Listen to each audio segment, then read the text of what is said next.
¿Qué se le puede decir a una mujer que dice, amo a mis hijos, pero odio ser madre? Hoy vamos a hablar acerca de esto y de otras preguntas más en nuestro programa de preguntas y respuestas. Bienvenidos. Bienvenidos a un episodio más de Consejos para Familias. Sabemos que Dios en su palabra tiene los consejos adecuados para nosotros y nuestras familias.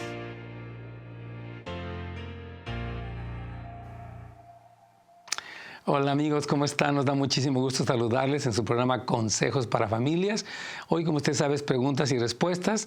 Y vamos a dejarles el número telefónico por si gusta llamarnos. Aquí estamos para servirles. 877-711-3342. Recuerde que puede dejar su pregunta en nuestra página de Facebook o de YouTube de Pastor Nets Gómez y ahí nos la deja por escrito y será un gusto poderle contestar con la palabra del Señor. De eso se trata.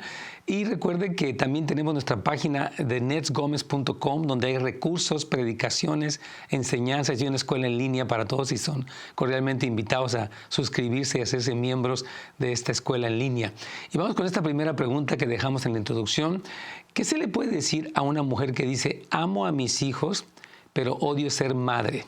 Dice la persona aquí que le dio mucha tristeza ver cuántas mamás mostraron su apoyo a este comentario. Y se me hace algo que hay que hablar muchas cosas, ¿verdad? Porque, ¿qué es el amor? Amo a mis hijos. O sea, si los amas, ¿cómo los amas? ¿Los amas para hacerles qué? Porque definitivamente el amar a un hijo es para entonces nosotros darle nuestra patria. Yo, por ejemplo, amo a mis hijas y como producto de mi amor, pues me porto como un padre. Porque ¿de qué serviría que les dijera, las amo mucho, pero las ignoro? Las amo mucho, pero me choca escucharlas hablar, me choca proveerles. Entonces, es una contradicción. Y yo creo que esa contradicción que tiene esta mujer está arraigada en un mal concepto, tanto del amor como de la maternidad. Actualmente, hermanos, nos encontramos en una seria problema de dos personas se aman. Entonces, ¿está bien lo que hagan? No. El amor, hermano, está definido en la Biblia. Dice la Biblia que el amor no hace mal al prójimo, dice que es paciente, servicial, sin envidias, no quiere aparentar, no se hace el importante, no busca lo suyo, no es jactancioso, no es pendenciero, dice, no se goza de la injusticia. Estoy citando 1 Corintios 13, mas se goza de la verdad, todo lo sufre, todo lo cree, todo lo espera. Entonces, esta mamá dice, amo a mis hijos, pero no quiero ser mamá de ellos. Es una contradicción, es un mal concepto del amor. Muy importante. Entonces hay que decirle, oye, tu concepto, ¿qué es amar para ti? Porque tal vez la persona diga, amar es comprarles juguetes, teléfonos, computadoras. Eso no es amar, eso es solapar. Eso es solapar. Entonces, y la maternidad, hermanos, es una hermosa bendición. ¿Qué haríamos en el mundo si no contáramos con la importantísima labor de las madres que aman, ahora sí que aman, pero bien, que cuidan, que tienen un hogar, que se conectan con sus hijos como madres, que hay comida en el hogar? No que solamente la mujer tenga que cocinar, el hombre puede cocinar, eso no es el problema, pero la labor maternal de la mujer en el funcionamiento de la familia, que es la base de la sociedad y de la iglesia, es importantísimo. Entonces, yo sí quiero decirles que es muy importante, hermanos, darnos cuenta que hay una posmodernidad. ¿Qué es esto? O sea, es dejar los conceptos anteriores y crear nuevos conceptos. O es que ya ahora dos personas pueden ser mamás. Ahora ya no se necesita tener un esposo. Ahora ya tú puedes inseminarte si quieres tener hijos, al fin que tú eres feliz con un hijo. Todas estas ideas que están como de la revolución sexual contemporánea, del posmodernismo, están destruyendo la familia, destruyendo a los jóvenes, a los niños, por estos conceptos equivocados. Entonces, sí, hermana, es una tristeza ver que la cultura moderna, popular, está reforzando el egoísmo, está confundiendo el concepto de amor, lo tiene tergiversado y tiene un pésimo concepto de la maternidad. Hermanos, lo que dignifica a una mujer, según lo que la Biblia dice, es la maternidad. O sea, el que una mujer sea madre no es que si una mujer no pudo ser mamá no es suficiente mujer, porque hay mujeres que no tuvieron una capacidad biológica para tener hijos, pero el que ellas funcionen como mamás, incluso mamás espirituales, las dignifica, les permite desplegar todas sus cualidades como mujer. Entonces, qué tristeza que haya esta realidad. Pero hay que seguir nosotros, hermanos, la iglesia, con una cultura del reino, ensalzando la maternidad bíblica, número 1, y número 2, el amor bíblico. Porque ahora la mujer dice, no, este es mi cuerpo y soy capaz de matar un bebé que está dentro de mí porque tengo derecho a hacer lo que yo quiera. Esta cultura del egocentrismo, hermanos, está causando graves daños. Así que siga orando por esta persona y compártale Jesucristo. Vamos a ir con la siguiente pregunta. Estamos aquí para servirles. Pastor, dice aquí, mi esposo me dice que él paga la renta y los gastos y me dice que me encargue de la casa. ¿Qué puedo hacer? Él se alejó de la iglesia hace 6 años y no sé cómo responderle. Esta situación que plantea nuestra hermana es una pregunta muy seria, porque las parejas que se casan deben entender que el matrimonio es un pacto de naturaleza económica. Repito esto, el matrimonio incluye el sexo, incluye el tener hijos, pero incluye el dinero. Entonces, definitivamente aquí hubo un mal entendimiento de esto, ¿verdad? Las parejas que dicen, pues yo me encargo de la renta y tú, pues a ver cómo le haces con las cosas de la casa. Cada quien su rollo. Es una semilla de un divorcio, es un mal concepto. Lo mejor que la pareja puede hacer, y esto va para todos, es tener un acuerdo financiero y un presupuesto. Es decir, el ingreso de ambos, si es que ambos trabajan fuera del hogar, lo juntan en una cuenta de cheques y lo organizan. Hay gastos fijos, como sería la renta o el mortgage, la hipoteca, los seguros de los carros. Usted sabe, los gastos fijos, el mandado, etc.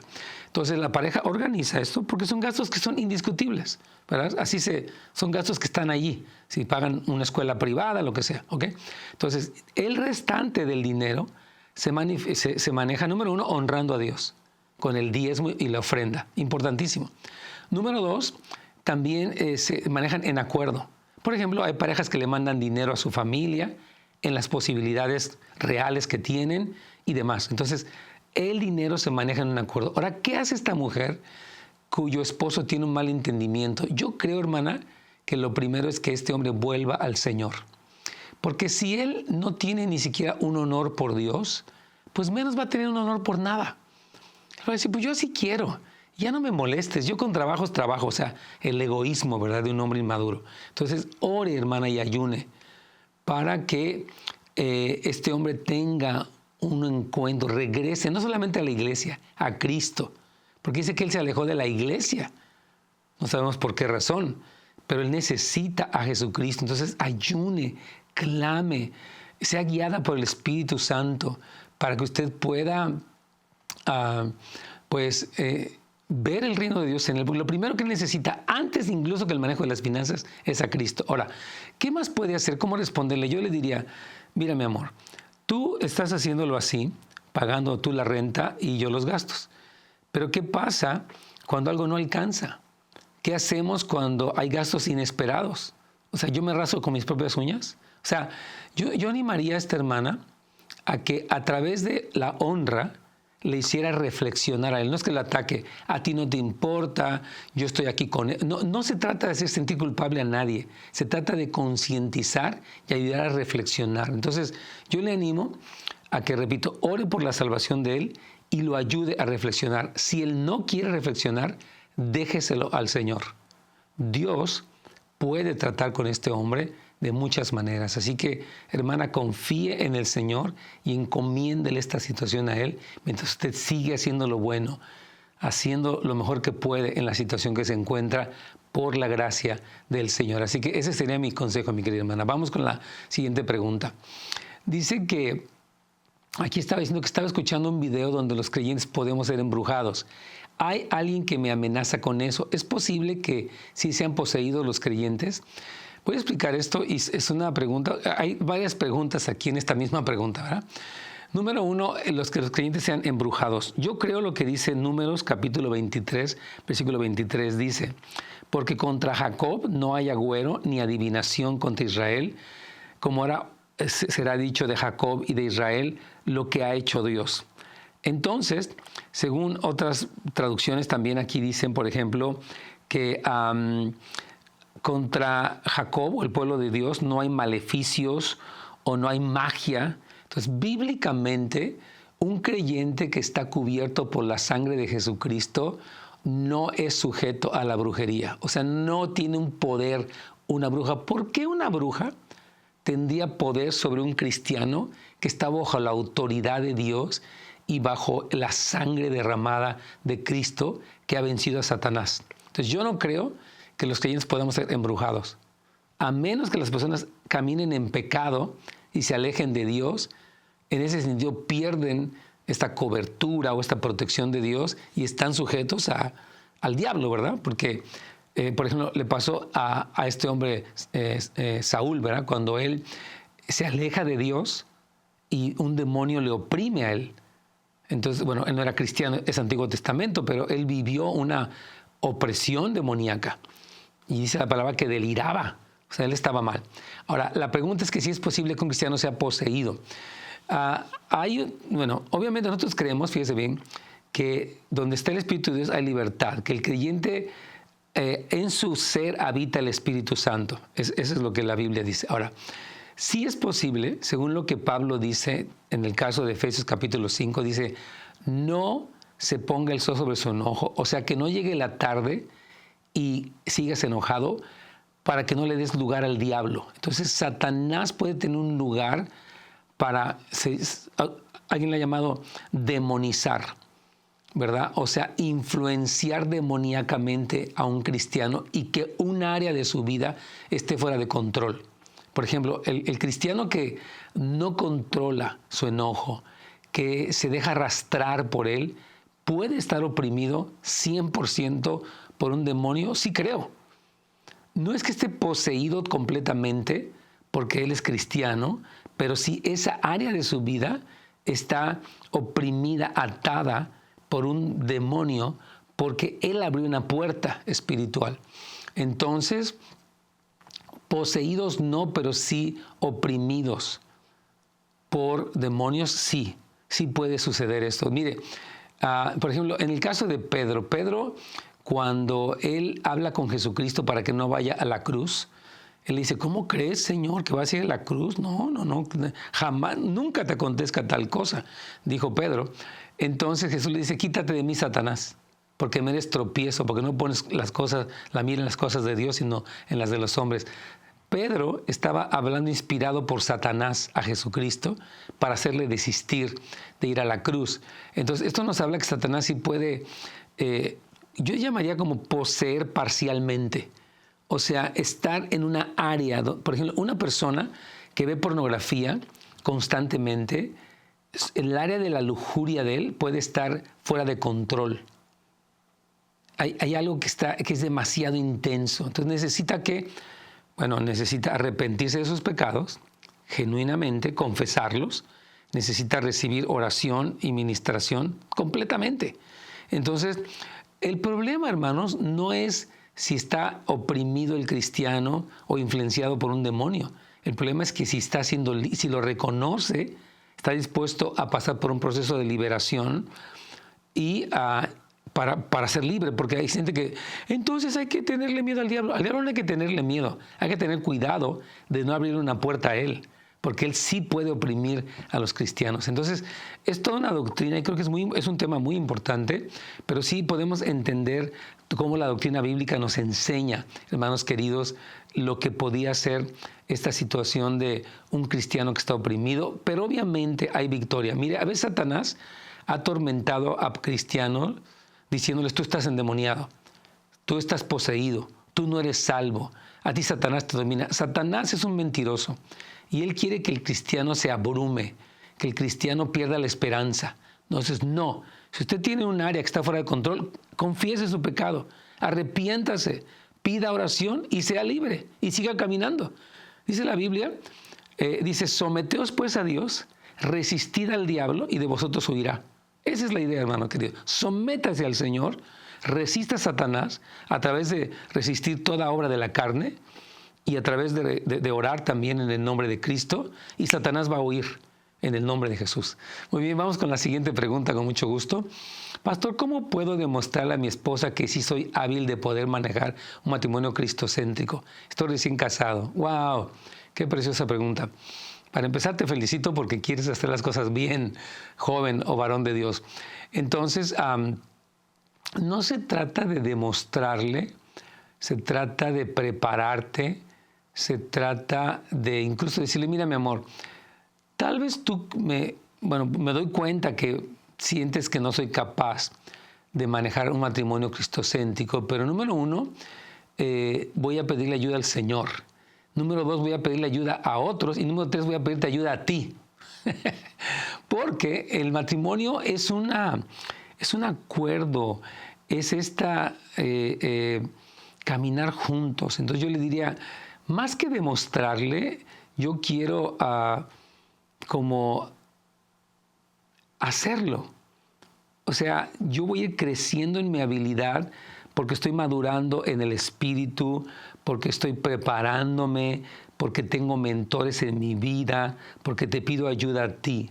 Porque no se trata de simplemente demostrarle, sino de brindar confianza. Eso es lo que yo quiero hacer. Es como, no confía en ti, y tu meta es poco a poco ganarte la confianza de ella al demostrarle, pero en el buen sentido, que tú estás creciendo, que estás aprendiendo, que te estás rodeando de personas fieles o sabias, y también que estás pidiéndole ayuda a ella. Porque la Biblia le llama a la mujer la ayuda idónea. O sea, Dios cuando vio a Adán, le dijo el Señor, no es bueno que el hombre esté solo, le dé una ayuda idónea para él. Entonces el hombre necesita a la mujer, seguro que sí, para todo, para la formación de un hogar y de una familia, e incluso para un matrimonio cristocéntrico. Entonces yo le diría, mi amor, es algo que no voy a hacer solo, es algo que vamos a hacer tú y yo. Entonces te pido que mientras sigo creciendo y aprendiendo, tú me ayudes para que juntos construyamos un matrimonio cristocéntrico. Amén, porque no se trata solamente de ti, que lo vas a hacer tú solo, lo van a hacer juntos, porque un matrimonio es cosa de dos, bueno, y ya después llegan los demás que van llegando. Entonces, te recomendaría eso, habla con ella para que te vuelvas un hombre confiable, no porque eres perfecto, pero porque reconoces tu necesidad y estás aprendiendo y reconoces la ayuda tan tremenda que ella va a hacer para tu matrimonio. Dile, mi amor, esto lo vamos a hacer juntos y el Señor va a estar con nosotros y nos va a ayudar. Súper bien, vamos con la siguiente pregunta con mucho gusto. Ok, dice, esta pregunta cuando me la pusieron se me hizo muy, muy curiosa, ¿verdad? Dice, ¿cómo puedo hacer para eliminar hermanas tóxicas de mi vida que van a la iglesia? Siempre las veo cada fin de semana. Eliminar hermanas tóxicas de tu vida. Mis hermanos, yo creo que una persona tóxica, o sea, que es negativa, tal vez chismosa, tal vez dominante, tal vez, qué sé yo, no somos llamados a eliminarlas. Somos llamados a orar por ellas, somos llamados a ser sabios con ellas y tal vez a guardar nuestra distancia, pero no podemos eliminarlas. Cuando digo la palabra eliminar es como que quisiera apretar un rayo y que no podemos hacer eso. Entonces yo creo que lo mejor que podemos hacer es orar por esa gente. Decirle, Padre, yo te pido, tal vez son personas muy chismosas, que de todo hacen un chisme o de todo hacen un conflicto. Señor, yo quiero orar en el nombre de Jesús por mis hermanas, perdónalas, te pido que las ayudes, te pido que les des gracia, te pido que aún me des sabiduría para cómo tratarlas. Y claro, cuando una persona es muy negativa o muy conflictiva, o muy insegura, o muy controladora, lo que uno hace es guardar su distancia, ¿verdad? No me involucro demasiado, porque aunque amo a esa persona, soy precavido. Entonces, ora por tus hermanas tóxicas, como le llamas, y pídele guianza al Espíritu Santo. Mire, en su momento todos éramos tóxicos. Todos veníamos de trasfondos donde había traumas, complejos, perversiones, cada cosa que teníamos, y el Señor no nos desechó, no nos eliminó, nos recibió, nos aceptó en el amado y su amor, su espíritu, su disciplina nos están transformando. Bendito sea el Señor Jesucristo. Entonces, mi palabra de ánimo para ti es que no las elimines. No tengas esa mentalidad. Ora por ellas, sé precavida y pídele guianza al precioso Espíritu Santo de cómo, es decirle, Señor, ¿cómo las ves tú a ellas? A mí me encanta una oración que hace Mike Bickle. Señor, déjame ver lo que tú ves y déjame sentir lo que tú sientes. O sea, ¿qué dices tú de mis hermanas así? ¿Cuál es tu corazón para ellas? ¿Verdad? Para que entonces te unas al corazón de Dios cuando tratas con una persona que tiene esta situación así. A veces Dios utiliza a estas personas, alguien le llama la hermana serruchito. O sea que esta hermana me va a ayudar a crecer a mí en paciencia, en amor, en sabiduría.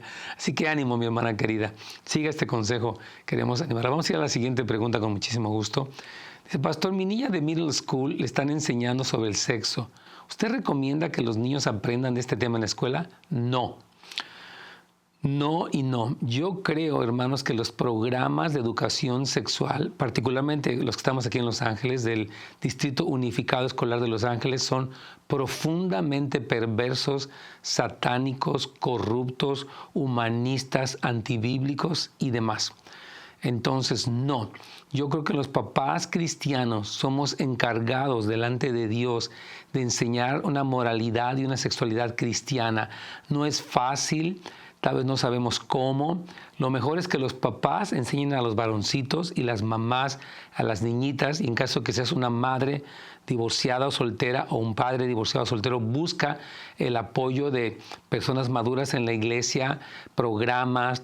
Hay muchas veces grupos de jóvenes hablan del tema de la sexualidad para ayudar a tus hijos, porque hay que ver, hermanos, yo por años ya, me acuerdo desde el año 2008, ya hace más de 15 años, nosotros vimos lo terriblemente perverso que es este programa de educación sexual de las escuelas y nos espantamos. Incluso tuvimos aquí una maestra, la maestra Fredericks. Ella nos contaba que como maestra que está trabajando en las escuelas públicas, cuando le mandaron la primera vez a un entrenamiento para enseñar el currículum de educación sexual, estaba sorprendidísima. Juguetes sexuales, prácticas homosexuales, incitación al sexo anal, al sexo oral, a la experimentación. Era una cosa, hermanos, que yo decía, no podíamos creer.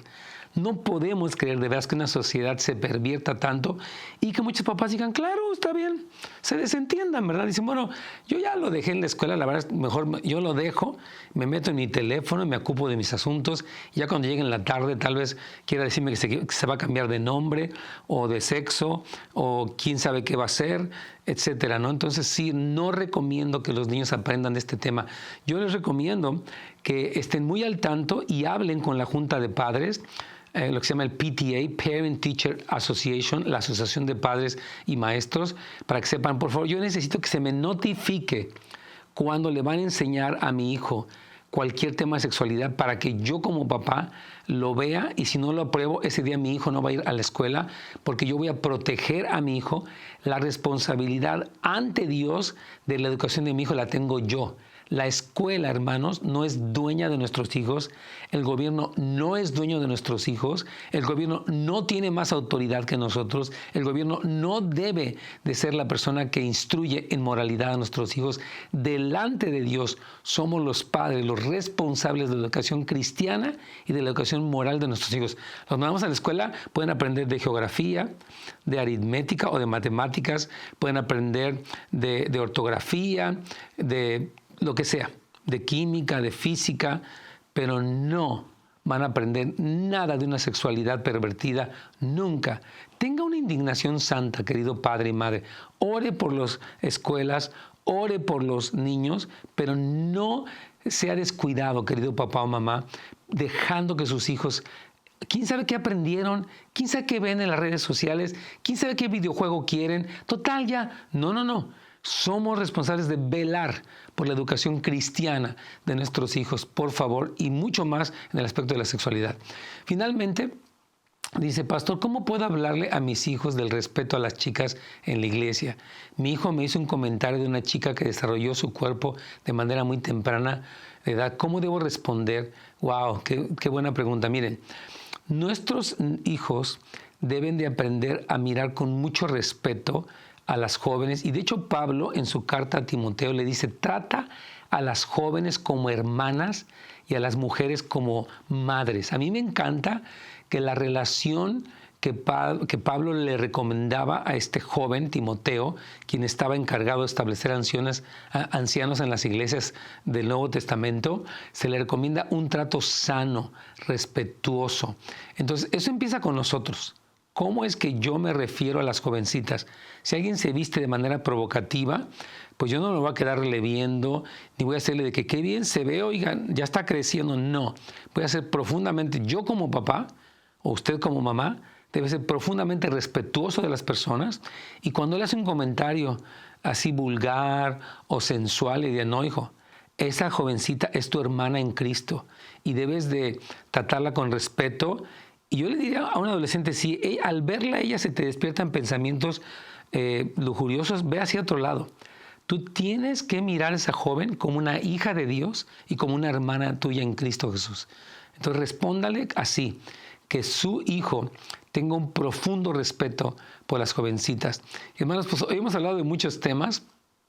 Y yo creo que estamos en un momento, hermanos, en el que los papás tenemos que vigilar cuidadosamente lo que nuestros hijos están aprendiendo en las escuelas y a tener como esa precaución para nunca ser ligeros o descuidados en la formación tanto espiritual como moral y sexual de nuestros hijos.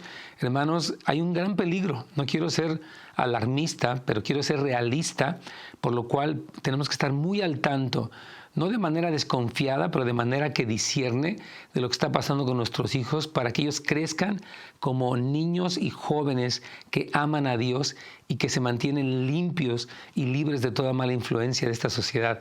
Dios los bendiga, hermanos. Buen fin de semana para todos. Gracias por sus preguntas y nos vemos la próxima semana. Primero Dios.